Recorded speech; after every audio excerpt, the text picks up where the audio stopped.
Hello guys, today I'm making French style custard ice cream at home. This is a rich creamy ice cream and I'll walk you through the full process. So do well to keep on watching. First we'll start up with eggs and I'm going to separate the yolks from the whites because French custard ice cream is made with egg yolks only. The yolks are what give this ice cream its richness, body and smooth mouthfeel. So to the yolks, I'm going to add in sugar and a pinch of salt. That is going to help with the sweetness. Then I'm now going to whisk until it becomes lighter in color and slightly foamy. This step helps dissolve the sugar properly and prepares the yolk for the hot milk. Next in a pot, I'm going to be adding in my dairy. First, I'm using filled evaporated milk. This is what gives the ice cream that deep milky taste. If you use low fat or skimmed milk here, the ice cream will taste weaker and feel thinner.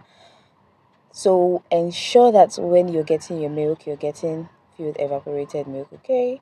Just put that into the pot. Then next would go in with the whipping cream. This one I'm using has 35.1% fat and that fat content matters. Fat equals creaminess. Lower fat cream will freeze harder and won't give you the same smooth result. Sometimes you would see it labeled as whole whipping cream or heavy cream, while most of the ones you find in Nigerian stores would be labeled as whipping cream. But the most important thing is to be sure that the fat content is 35.1%. Now for the measurement, I use 6 egg yolks and half cup plus 2 tablespoons of sugar and then a pinch of salt. Then for the full cream milk, I use 1 cup and then for this whipping cream, I'm using 2 cups. And not to worry, the whole measurements will be in the description box below, so do well to check that out. Now I added in full cream powdered milk, 2 tablespoons and a pinch of salt as well into this. I'm gently heating this mixture, I'm not boiling it. Boiling can damage the dairy flavor and cause separation.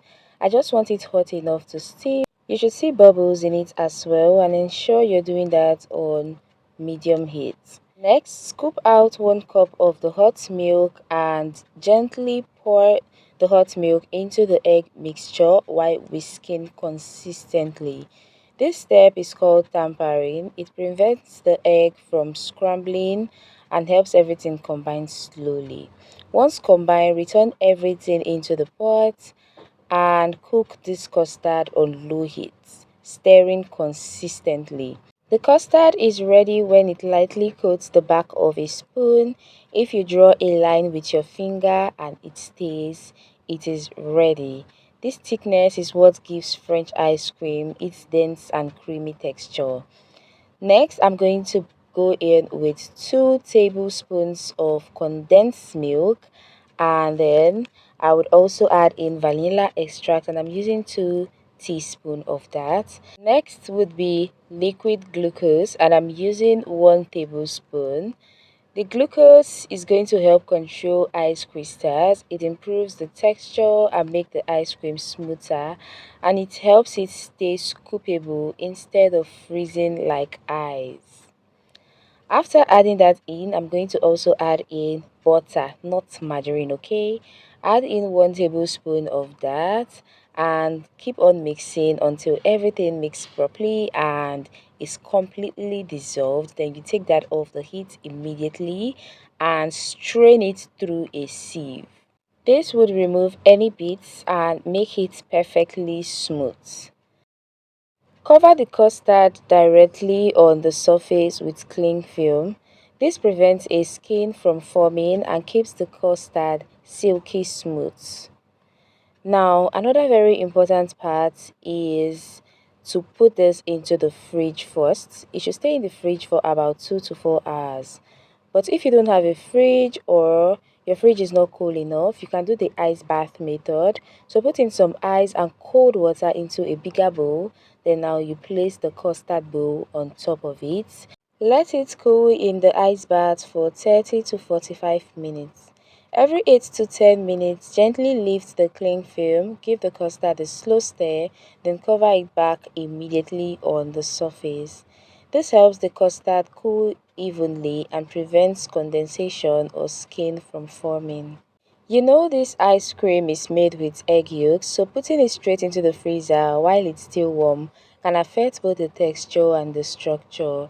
So cooling it first allows the custard to fully set and stabilize. Once the custard is completely cold, not warm, not lukewarm, it's ready for the freezer. Now, if you have an ice cream churn machine, this custard would normally go straight into the machine to be churned.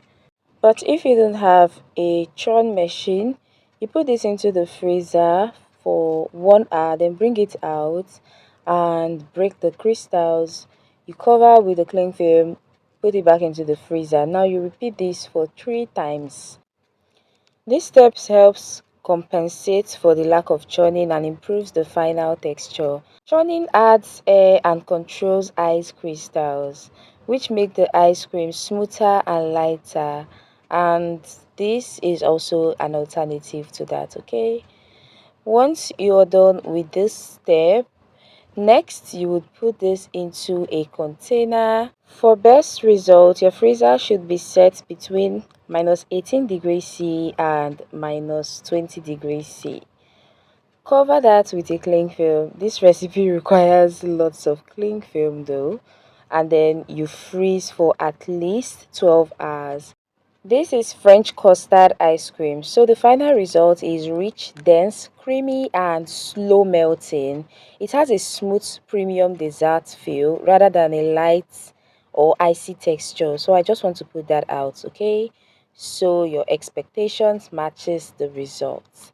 And this is the end of the video. If you enjoyed watching, please don't forget to like, drop your comments, and if you're yet to subscribe, please do well to subscribe, tap the notification bell so you get notified whenever I post a new video. Bye.